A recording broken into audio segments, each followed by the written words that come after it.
the first and last word on air compressors from Boss Industries.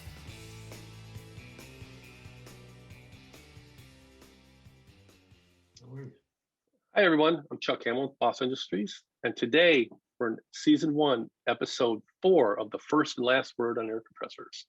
Today, we have our Canadian Sales Manager, Carl Murphy, with us to talk about all things what's happening in Canada, some challenges we face, the solutions we found, and everything about Canada. Good afternoon, Carl. Good afternoon, Chuck.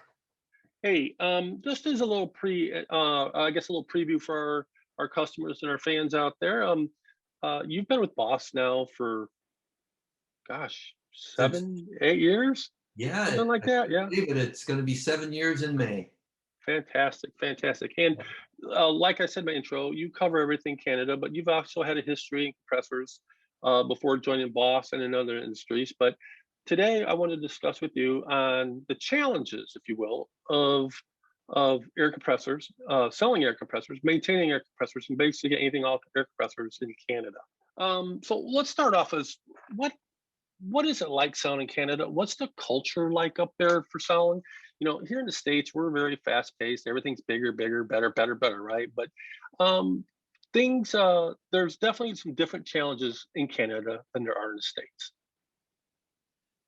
Yeah. So one of our biggest challenges is that we're a very large country. It's over 4,000 miles wide, but our population is actually just a little bit smaller than the one state of California.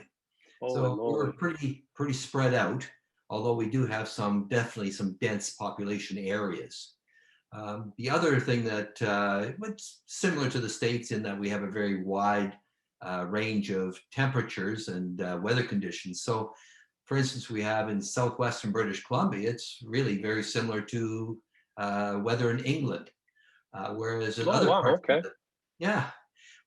parts of the country, we've got weather that's extremely cold in the winter and then quite hot in the summer, similar to places like North Dakota. Oh, okay, that's a very good analogy. So, moving on from that, with that such sweeping range across the country as far as weather patterns, you know, here in the States, we think Canada is cold, which is true. You've mentioned that, but what are some of the problems your customers are seeing with compressors in general, or just equipment because of those temperatures? Yeah, definitely. Cold weather is the most extreme example of issues that our customers can run across. Cold weather can make it either difficult to start air compressors, and in extreme conditions, it can have catastrophic failures. I'm not saying anything that people who have air compressors don't already know, but rotary screw air compressors, because we're mixing air and oil together, it accumulates moisture from the air. A good example of where this can go wrong is the railroad industry, where we're blowing snow out from switch lines. So you definitely can't have any snow in between a switch line. Otherwise, you're going to have a derailment. So you need a lot of high pressure and volume to blow the ice and snow out.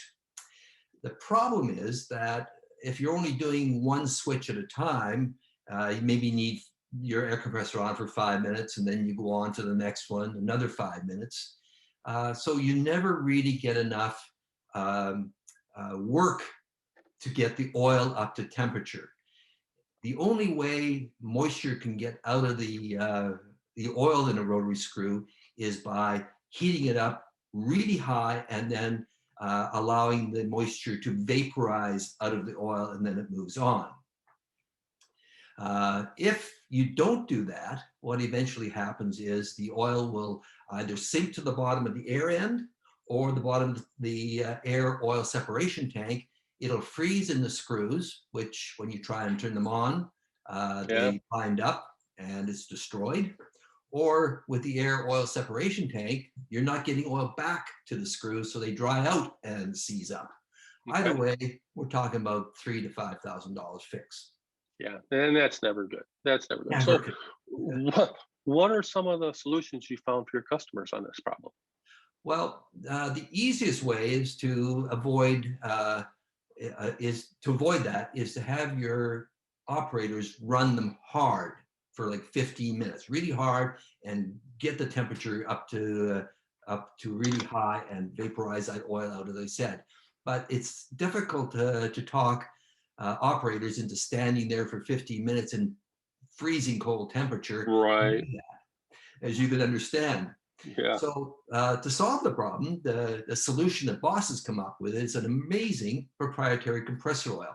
It's called Shieldworks AW, which stands for all weather.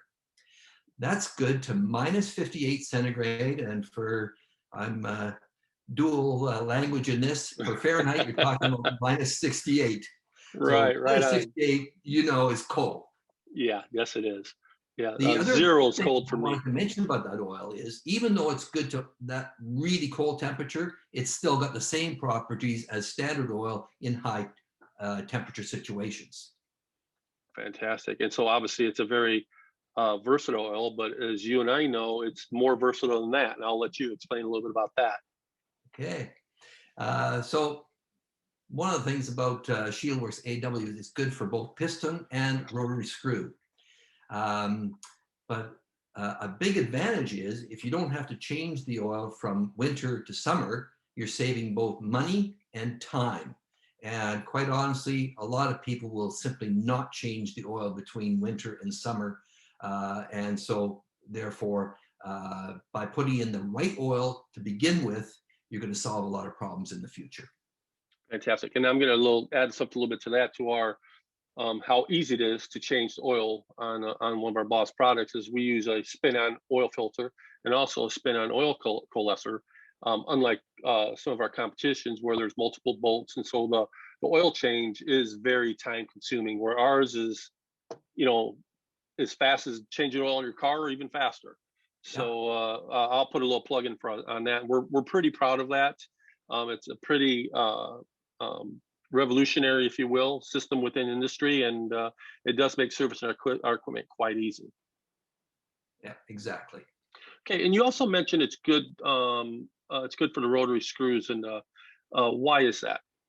Well, the oil has got some very special properties. First of all, it's got a high viscosity index. It has a low pour point, and it has the ability to suspend more moisture in the oil, which ensures that the Shieldworks AW can reduce the risk of catastrophic failure. Okay. I've included a picture that gives you a visual of frozen oil water mixtures, and you can see that with a regular oil with no water in it at all. Then on to the right of that, you can see the oil with a layer of frozen water below it. It's about, right. about 50% water. And you can see that it's just a solid block. That's what freezes up the screws. And then the next one over is the Shieldworks AW without any water. And then with water, you can see that the spoon I put in there actually can still work the oil. And that's, so a pump can still work the oil. And the technical term for that is demulsibility. And the specification difference between Shieldworks and regular is huge. Regular oil is 40-40-0, whereas the Shieldworks AW spec is 0080. So it's just a huge difference. You can't imagine. Well, that graphic alone shows the difference on how the oil separation really does occur, and it's and how the Shieldworks AW kind of solves that problem, so that when the compressors run again and temperatures up, that moisture can be evaporated out and or moved out of the system. Yeah, and it can still move around when it's frozen. Yeah. Right. Yeah. Exactly. And so that these critical startups at 4 o'clock in the morning or even 8 o'clock in the evening, in some situations, is not so hard on the equipment.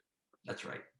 Awesome. Well, good. Well, we'll move on to the next ones. Our underdeck systems are suspended under the cargo area, and they're exposed to the environment. Does this pose any challenges, in like you mentioned, in the railway conditions? But it's an exposed product. But how are some of those challenges met and handled with Boss products? Well, We do sell a lot of Underdecks. Boss sells a lot of them. And they're powered by the vehicle engine. And some of the advantages of that, of course, are it doesn't take up valuable cargo space, and Right. you don't have to maintain two engines, which is great.